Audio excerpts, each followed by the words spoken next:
Shabbat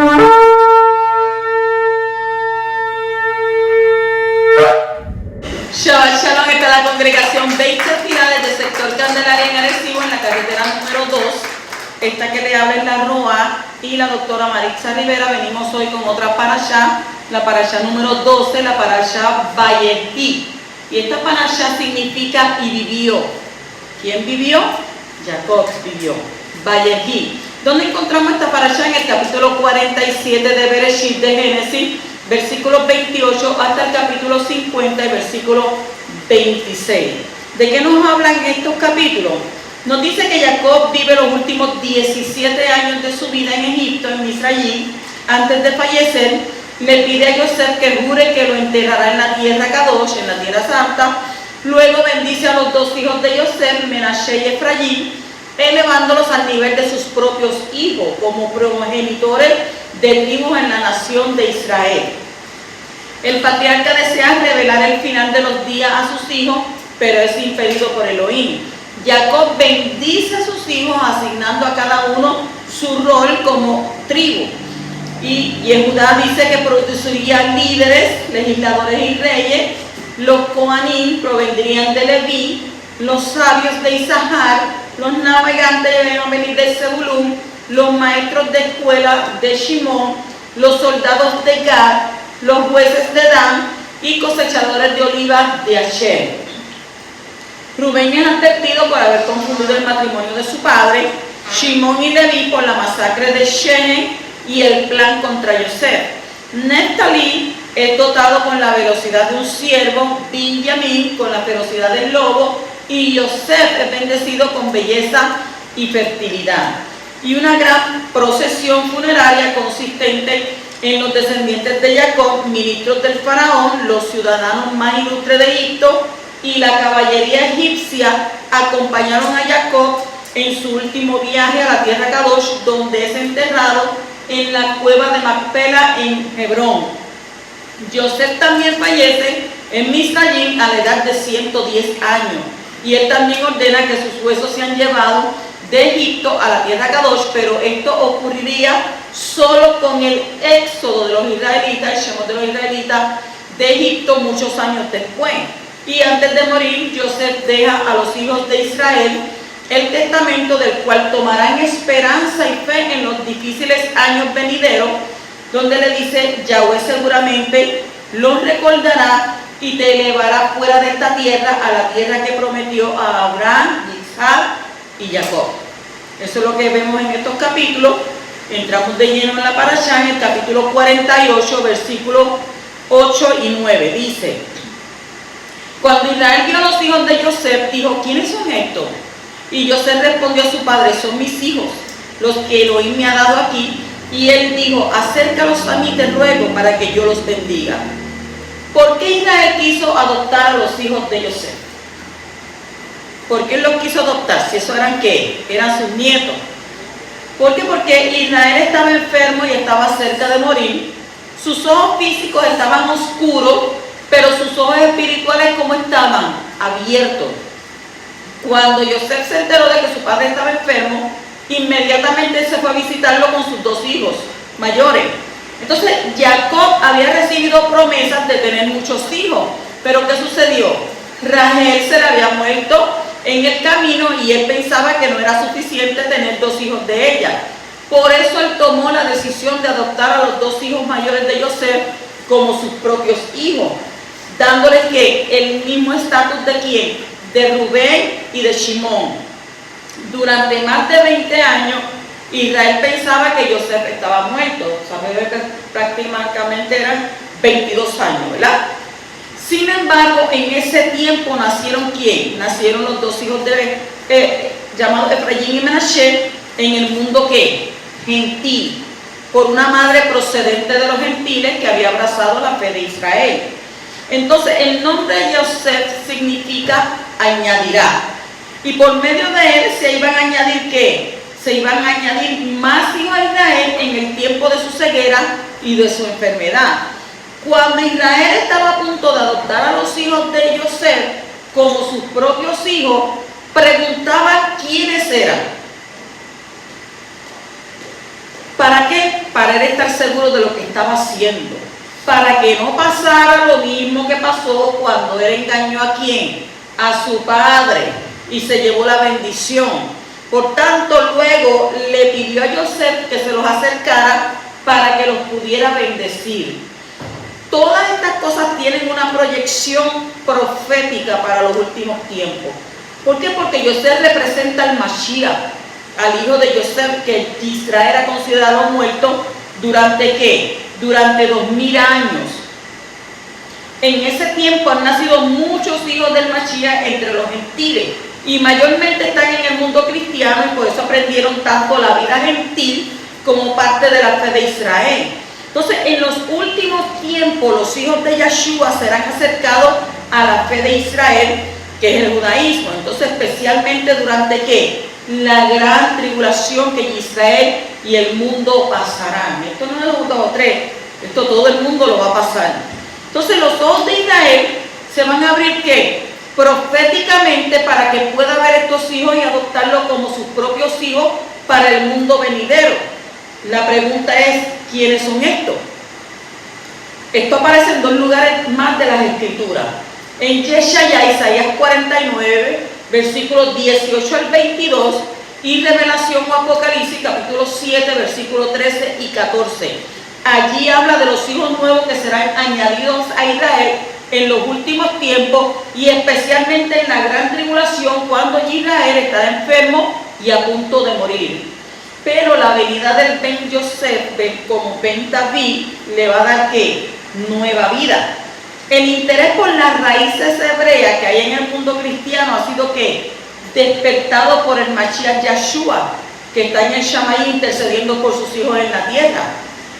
Es un movimiento que terminará abriendo los corazones de los hijos de Yeshua, no judíos. ¿Para qué? Para que abracen la fe judía y dejen de ¿qué? Dejen el cristianismo.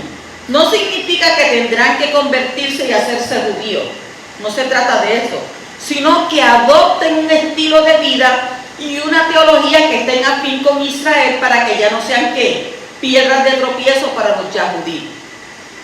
En el Mashiach hay lugar para los 2 pueblos, sin que el uno tenga que convertirse en el otro. El yahudí no puede dejar sus tradiciones para poder unirse con los hijos del Mashiach entre los gentiles. Son los no judíos que tendrán que cambiar sus costumbres para poder vivir con los yahudí y formar un solo pueblo, multifacético pero unido. Los que son obedientes al Ben Yosef, esos serán llevados por él hasta ¿qué? Hasta las rodillas de Israel. ¿Para qué? Para que éste los pueda besar y abrazar y adoptar como sus propios hijos. Es tiempo de dejar de obligar a los judíos a denegar su herencia cultural, espiritual y teológica para poder unirse a los hijos del Mashiach entre los gentiles. Solo cuando los hijos del Ben Yosef estén dispuestos a acercarse completamente a Israel y ser besados y abrazados por él, entonces podrán recibir su gran bendición. Así que el poderoso nos dé ojos abiertos para que cada uno pueda entender qué es lo que le toca hacer en este movimiento profético de acercamiento entre los dos. O sea, tú no puedes obligar a este, ni este te puede obligar a ti. Pero en el Mashiach podemos ¿qué ser? Podemos unirnos. En el capítulo 48, 14 dice: pero Israel extendió su derecha y la puso sobre la cabeza de Efraín, que era el menor, y su izquierda sobre la cabeza de Manasés, cruzando adrede sus manos, aunque Manasés era el primogénito. ¿Quién está abierto para seguir al Creador en lo que se sale de lo común? Efraín fue puesto sobre su hermano mayor por orden de ¿dónde? Del Shammai. Israel sabía muy bien que lo que hacía, o sea, el cruzar sus brazos, eso no fue porque él quería, sino que fue dirigido por el Ruach de Yahweh a hacer lo que hacía. O sea que la mano derecha fue puesta sobre el que no solamente iba a recibir una doble porción de terreno en la tierra prometida, sino que también se iba a convertir en la principal tribu de las 10 que compondrían el reino del norte después de la división de la nación. Usted ve eso en Primera de Reyes capítulo 11. De esa manera Efraín papel muy importante en Israel. ¿Por qué? Porque las dos tribus más importantes son ¿qué? Yehudá y Efraín. Y alrededor de estas dos tribus es que gira todo el plan de salvación que tiene el Creador para con el mundo. Y aunque la salvación viene de los judíos, según Yohanan 4:22, Efraín juega un papel muy importante en el proyecto de redención del mundo perdido. Entonces hoy vamos a pararnos a pensar otra vez en la verdad de que la dirección del Ruach del Creador, el Espíritu del Creador, va por encima del orden natural. Y lo más lógico hubiera sido que Manasés recibiera ¿qué? La primogenitura. Y por eso la mano derecha debería haber sido puesta sobre él. Pero Yahweh quiso ¿qué? Cambiar el orden de lo natural por algo sobrenatural. Entonces es muy fácil seguir el rumbo natural de las cosas y hacer lo que siempre se ha hecho o lo que hemos aprendido que se debe hacer. Sin embargo, cuando el Ruach del Creador, cuando el Espíritu de Yahweh está en acción, es muy posible que las cosas cambien de vez en cuando y uno no las entienda. Por esto hay que estar ¿qué? Abiertos espiritualmente para que toda clase de cambio en lo que debería ser normal esté ¿qué? Usted apercibido. Entonces cuando uno camina con el Creador debe estar preparado para cualquier sorpresa que sale de lo común. Por eso la Escritura dice preparado a tiempo y fuera de tiempo. Entonces que el Poderoso nos ayude a tener nuestras mentes abiertas para cualquier cambio de lo rutinario, para que su Ruach pueda crear cosas nuevas en y a través de nosotros. ¿Cuántos dicen amén por eso? Amén. Capítulo 48 y versículo 19. Dice, mas su padre no quiso y dijo, lo sé, hijo mío, lo sé. También él vendrá a ser un pueblo y será también acrecentado. Pero su hermano menor será más grande que él y su simiente será plenitud de gente. ¿Qué significa la plenitud de los gentiles? Esto tenemos que estar algo, ¿verdad? Bien en claro en esto. Dice que Efraín recibió ¿qué? Una bendición superior a la de Manasés. Yehoshua, el sucesor de Moshe, era descendiente ¿de quién? De Efraín. Y la tribu de Efraín fue puesta como la principal de la nación norteña, la casa de Israel, y cuando los profetas hablan de Efraín, están incluidas todas las 10 tribus del norte. Por causa de su pecado de idolatría, la casa de Israel, compuesta por las 10 tribus, fue rechazada por Yahweh como su pueblo, como está escrito en el libro de Oseas, capítulo 1, versículos 6 y 9, que dice, ella concibió otra vez y dio a luz una hija, y el Adón le dijo, ponle por nombre Lo Ruhamá, no compadecimiento, lo compadecida, porque ya no me compadeceré de la casa de Israel, pues no los perdonaré jamás. Y el Adón dijo, ¿verdad? En el 9, ponle por nombre Lo Amí, no mi pueblo, porque vosotros no sois mi pueblo y yo no soy vuestro Elohim. Este rechazo no fue para la casa de Yehudá, según que Oseas, capítulo 1, versículo 7. Y esta era la nación sureña del sur. La casa de Yehudá hoy son los judíos que nunca fueron rechazados por el Creador como su pueblo. Sin embargo, en el rechazo de Efraín y sus tribus constituía parte del plan del Creador para la salvación del mundo. En la profecía que dio Jacob a los hijos de José se dijo que Efraín sería ¿qué? Plenitud de los gentiles. La expresión hebrea que se tradujo como plenitud de gentiles o multitud de naciones es que Melo Hagoyim, y puede ser entendida de varias maneras. ¿Por qué? Porque la palabra Hagoyim es plural definido de ¿qué? De Goy, cuyo significado principal es nación. En la forma plural normalmente significa las naciones gentiles en el sentido de los no israelitas. De esa manera el término en su forma singular, Goy, llegó a significar gentil en el sentido no hebreo, israelita, judío. La manera más simple de entender el texto que estamos analizando es que Efraín se convertiría en ¿qué? En mucha gente. ¿Ven? Así de simple. Sin embargo, la elección de términos que hay en el hebreo nos da a entender que aquí no se trata solo de que Efraín se convertiría en mucha gente, sino de algo más profundo proféticamente.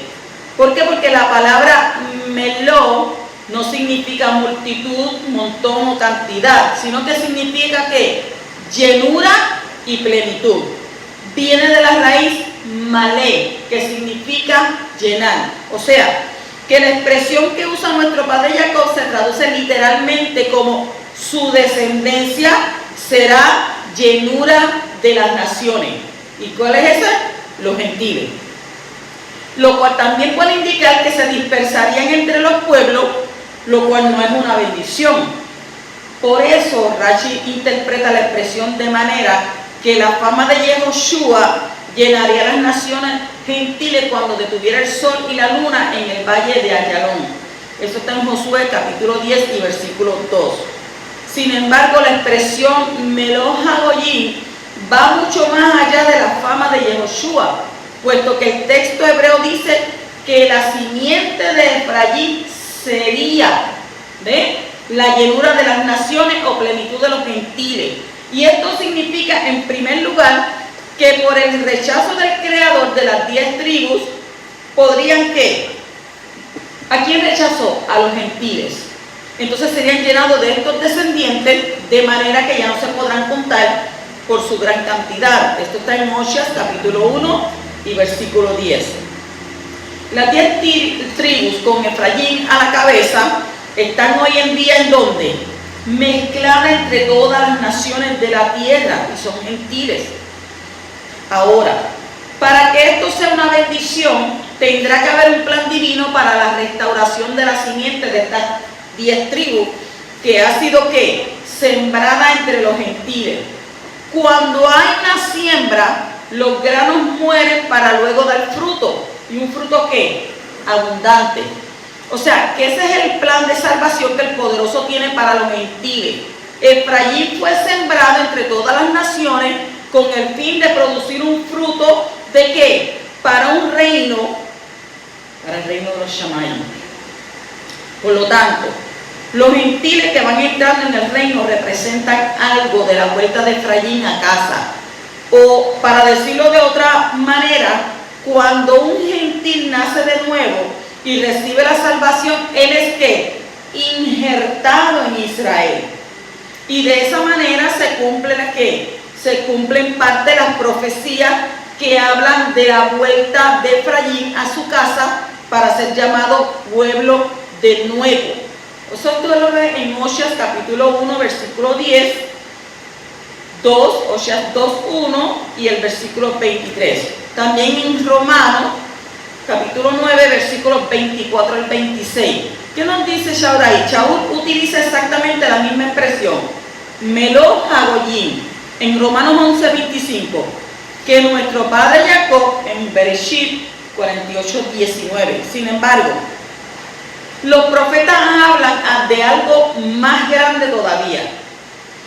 Cuando el Mashiach restaure las 12 tribus de Israel, según Yeshayá 49:6, por lo tanto, entre todos los gentiles hay descendientes de Efraín que serán restaurados por completo dentro del pacto con la circuncisión y todo lo que implica para ser unidos con el pueblo judío como un solo palo.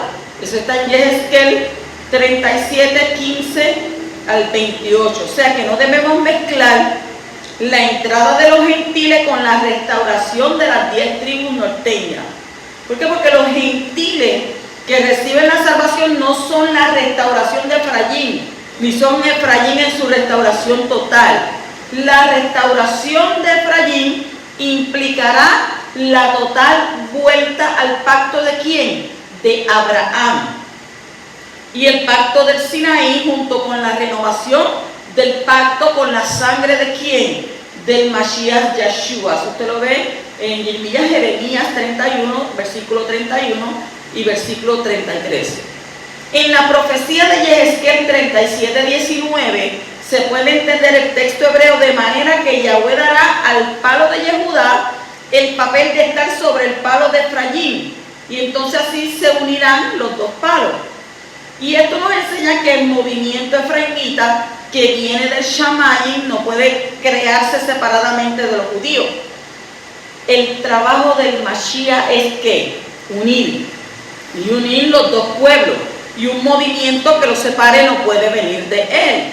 O sea, y como hemos dicho antes, el gentil es el que tendrá que adaptar su estilo de vida con el judío y no al revés. Por eso dice, no te conviertas, ¿verdad? ¿Tú a quién? A ellos, sino que ellos se conviertan a ti. No, pues nosotros tenemos que ¿qué? Unirnos a ellos, porque somos injertados. Entonces, que entonces Yahweh cumpla su plan de salvación con todas las naciones y que podamos entonces ver la restauración de las 12 tribus en Israel pronto y en nuestros días. Y decimos amén. En el capítulo 49, versículo 14, dice Yisahar es un burro, y en el 17 dice se Adán una serpiente. Entonces, ¿quién entiende bien las palabras? ¿Y a quién quiere que digan burro? Jacob bendijo a cada uno de sus hijos con una bendición particular. Y cuando llegó a Yisahar y Adán, les llamó burro y serpiente.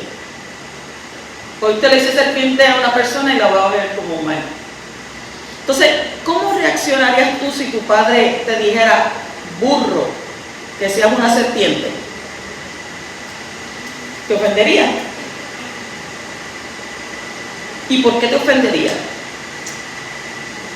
¿Por qué tu padre te llamó burro y serpiente? No, porque es que no quiere saber de mí, que mira para allá, cómo me habló, que mal, que esto, que aquello. Y en el caso de bendición de Jacob, que fueron palabras proféticas traídas del Shamayim. Así que, ¿cómo te sentirías si el Shamayim, el cielo, te dijera burro y serpiente? ¿Qué clase de bendición sería eso? Entonces, si uno sería ofendido por eso, es porque estaría dando un sentido negativo y ofensivo a las palabras burro y serpiente. Muchas personas usan nombres de animales para ofender a otras. Y palabras como que eso es un cochino, que eso es un burro, que eso es un lobo, que eso es un mono, que eso es un perro, que eso es un cerdo. ¿Cuántas no dicen? Son utilizadas solamente ¿para qué? Para ofender. Pero en este caso se está haciendo una comparación entre la conducta del hombre con la de cierto animal. Y entonces se fija en lo negativo aplicándolo a una persona para hacerle daño. Si la persona que recibe la ofensa es sensible o si tiene un complejo de rechazo o de inferioridad, entonces va a ser muy dañada por tales palabras. Es como echar sal en sus heridas emocionales. Sin embargo, la comparación podría ser positiva en lugar de negativa. Todo depende del sentido que se da a las palabras. El burro, escúcheme bien, era el animal que se utilizaba en la época de los patriarcas como el medio de transporte y de carga. Pues entonces era un animal fuerte, ¿verdad que sí? Y era un animal muy útil en todo tipo de quehaceres. Entonces el burro es uno de los mejores siervos que el hombre ha tenido a lo largo de su historia. En cuanto a la serpiente, era algo muy positivo para la defensa contra los enemigos. Así que las palabras de nuestro padre Jacob a sus hijos eran solamente positivas y constituyen grandes bendiciones. Y esto nos enseña que las palabras pueden tener diferentes significados en diferentes personas, culturas, tiempos y contextos. Por lo tanto, cuando leemos las Escrituras es muy importante que no intentemos entender las palabras hebreas según el contexto moderno. ¿Ajeno a qué? Ajeno a la cultura hebrea antigua. Porque lo que era ayer no es igual que hoy. Entonces, la mayoría de las falsas doctrinas y malas interpretaciones de las Escrituras dependen de la falta de conocimiento del significado de las palabras en su contexto. Aunque los traductores de las Escrituras han intentado con toda su buena intención, tenemos que decirlo, ¿verdad?, traspasar a otro idioma y cultura conceptos que fueron escritos y entendidos en culturas e idiomas muy diferentes, siempre se introducen errores y malos entendidos en las traducciones, y esto es inevitable. Y otro aspecto que hay que tener en cuenta en la plataforma teológica desde la cual se lee, interpreta y traduce las palabras divinas. Un traductor no judío nunca podrá entender las escrituras hebreas de manera correcta. ¿Por qué? Porque su mente está formada por conceptos teológicos que contrastan con la idiosincrasia bíblica hebrea. Y si es difícil entender las escrituras para uno que tiene el hebreo como su lengua materna, cuánto más difícil no será para un extranjero. Por lo tanto, hay que tener mucho cuidado a la hora de sacar doctrina desde las traducciones de las escrituras. Y al leer una traducción no solamente se lee la traducción de las palabras originales, sino que también lo que el traductor piensa que quiere decir lo que se escribió en el original, y eso no siempre concuerda con la verdad, simplemente porque el traductor le da otro sentido a los términos que tenían cuando fueron escritos. No porque no haya querido entenderlo, ¿verdad? Que él dijo, bueno, yo no entiendo esto correctamente, sino porque su mente ha sido formada de manera diferente y su entendimiento de los términos es diferente al original. En el tiempo antiguo, en el hebreo, ¿verdad? En el tiempo donde estaban los patriarcas, ¿a cuántos siglos ya han pasado a este tiempo? No podemos entender las cosas como en ese mismo tiempo, ¿verdad? Pues lo mismo sucede cuando se lee las escrituras directamente en su idioma original, que es el hebreo, arameo y posiblemente el griego. Y hay que tener cuidado de no introducir en las palabras los significados modernos o grecorromanos, porque en tal caso vamos a entenderlas mal y sacar conclusiones muchas veces dañinas para nuestra fe y conducta.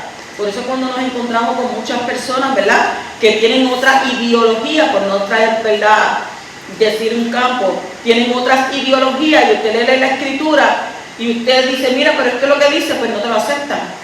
No, porque es que en mi versión dice esto, pero no podemos poner una gringola y encajonarnos en esto. No, esta es mi escritura, por decirlo así, ¿verdad? Esta es mi escritura y tú no me vas a cambiar a mí, ni me vas a sacar aquí de esto que yo estoy leyendo. Esto es lo que yo entiendo, esto es lo que... O sea, entonces llegan a conclusiones entonces que dañinas para su fe. Entonces, que Yahweh nos dé humildad para prestar atención a lo que enseñan, ¿verdad?, los yahudí que conocen al Creador y las Escrituras, y ante todo que nos dé un espíritu de revelación y sabiduría de lo alto a la hora de escudriñar las Escrituras. ¿Para qué? Para que las podamos entender correctamente para nuestra correcta formación. Cuando leemos la Escritura, Abacadosh, envía sobre mí entendimiento, conocimiento, y abre mi mente para que yo pueda verla, y mis ojos para que yo pueda ver la verdad sobre esto. Entonces no podemos quedarnos en una sola escritura. Tenemos que buscar varias versiones, y cuando usted se va a varias versiones, usted se va a dar de cuenta de que ese mismo texto lo han escrito de miles formas, de miles maneras diferentes. Por eso, ¿verdad?, tenemos entonces que escudriñar, pero con varias escrituras, varias versiones. En el capítulo 49 y versículo 26 dice: las bendiciones de tu Padre han sobrepasado las bendiciones de mis antepasados hasta el límite de los collados eternos, sean ellas sobre la cabeza de Yosef y sobre la cabeza del consagrado de entre tus hermanos. ¿Por qué Yosef recibió la mayor bendición? Yosef recibió la bendición más grande con 61 palabras en el texto hebreo. Y la bendición de Yehudá contiene 55 palabras. O sea que también en la bendición que dio Moshe a las 12 tribus, la de Yosef es la mayor, según Devarim 33. Porque Yosef entonces recibió la mayor bendición de todos sus hermanos. Entonces vamos a destacar, quiero destacar dos razones. Primero, porque sufrió más que todos. Segundo, porque se había consagrado más que sus hermanos. Porque la palabra hebrea que ha sido traducida como consagrado es Nazir. Nazir, N-A-Z-I-R, Nazir, cuya raíz Nazar significa distanciar, abstener. O sea que es la misma palabra que se usa para el nazariato en Números capítulo 6. El que sufre por la justicia y el que se aparta del pecado, la impureza y lo mundano, recibirá siempre la mayor bendición en esta vida y en la resurrección. Así que el Creador nos dé fuerza para estar ¿qué? Gozosos en los sufrimientos por causa de la justicia y la verdad, sabiendo que producen un buen resultado con mucha bendición, con mucha verajá. Continuamos en el capítulo 49, versículo 33. Dice, cuando acabó Jacob de dar mandamiento a sus hijos, encogió sus pies en la cama y expiró y se reunió con sus padres. ¿Qué es un mandamiento? La Torá dice que Jacob terminó de mandar a sus hijos y luego recogió sus piernas en la cama y expiró. Y la palabra que fue traducida como dar mandamiento es letzavot. Letzavot, que tiene la misma raíz que mitzvah, mandamiento, y en singular es mitzvot, mandamiento en plural. El significado de la raíz tzavah es constituir, mandar, ordenar y encargar. Esto nos enseña que cuando Jacob pronunció todas esas maravillosas bendiciones sobre sus hijos, lo hizo ¿con qué? Con autoridad y con el poder del Ruach de Yahweh. Las palabras que salieron de su boca también tenían y siguen teniendo poder para marcar el destino de cada una de las 12 tribus. Y también nos enseña que no hay que entender los mandamientos de Yahweh como órdenes que obligantes, imposibles de cumplir. Cuando el Creador da el mandamiento, también te envía su Ruach, su espíritu, para que el hombre pueda recibir fuerza para poder vivirlo correctamente. O sea, dentro de cada uno de los 613 mandamientos está el poder del soplo divino para asistir a ¿qué? Al hombre que está dispuesto a obedecerlo. Mire cómo le digo, dispuesto a obedecerlo. Y también hay que ver que los mandamientos son ¿qué? Como encargos. O sea que el que recibe un mandamiento tiene un encargo importante. Cuanto más mandamiento uno tenga, más importante es el encargo. Entonces, de esa manera el hombre podrá sentirse realizado al tener una tarea en la vida. El que sabe relacionarse con los mandamientos de manera correcta no entrará en la esclavitud ¿de qué? Del legalismo, sino que podrá vivir en la libertad de la obediencia por amor y con gozo. Y para este fin nos fue enviado ¿quién? El Mashiach. Así que Yahweh nos revele bien la diferencia entre el encargo y legalismo, porque Él no pone yugo sobre nosotros. Ligera es ¿qué? La carga, dice. Su yugo es fácil y ligera su carga. Bendito el que vive. Continuamos en el capítulo 50 y versículo 21, donde dice, y ahora pues, no temáis, yo proveeré para vosotros y para vuestros hijos. Y los consoló y les habló cariñosamente. ¿Para qué vengarse si no es necesario? Después de la muerte de Jacob, José tenía todo el poder para poder ¿qué? Vengarse de los hermanos por lo que le habían hecho. Y los hermanos temían que eso era lo que iba a suceder. Digo, ahora este viene para acá y bendito, ahora nos va a coger, nos va a despedazar. Pero José, ¿qué pasaba con él? Tenía un carácter perdonador y tenía una mente profética con una visión de águila. Por eso entendió que Yahweh era suficientemente grande como para utilizar las cosas para bien, incluso las cosas malas. Y al poner la mirada en Yahweh era fácil para José perdonar y olvidar lo que le habían hecho sus hermanos, porque lo que le hicieron no fue fácil. ¿Les habló qué? Oh, ustedes hicieron esto, que no. Les habló cariñosamente y de manera práctica le mostró su amor, proveyendo económicamente para ellos y sus hijos. O sea que José pagó lo malo que le habían hecho sus hermanos con el bien. ¿Qué dice la Escritura? Que cuando alguien te haga daño, tú pagues ¿qué? Un mal con bien. ¿Por qué? Porque aguas de fuego vas a derramar sobre su cabeza. Y si alguien te hace daño, pues tú no sé, tú le verás. Si tu enemigo te hace daño y te pide agua, tú le das de beber. Si te pide comida, tú le das de comer. Si te dice, mira, préstame tu capa, tú se la regalas. ¿Por qué? Porque sabemos que el que se va a entender de que de dar el pago es el poderoso. Así que entonces Yosef pagó lo malo que le habían hecho sus hermanos con un bien. Entonces esa actitud es la del Mashiach, y el poderoso desea ver ese carácter en todos sus hijos. Por eso luego les entregó, ¿verdad?, la Torá escrita. Así que Yahweh nos ayude a nunca vengarnos de lo malo que otros nos hayan hecho, sino pagar el mal con el bien, como lo hizo Yosef y como también lo hizo el Mashiach ben Yosef. Shabbat Shalom, Hazak Hazak, esfuérzate, sé valiente.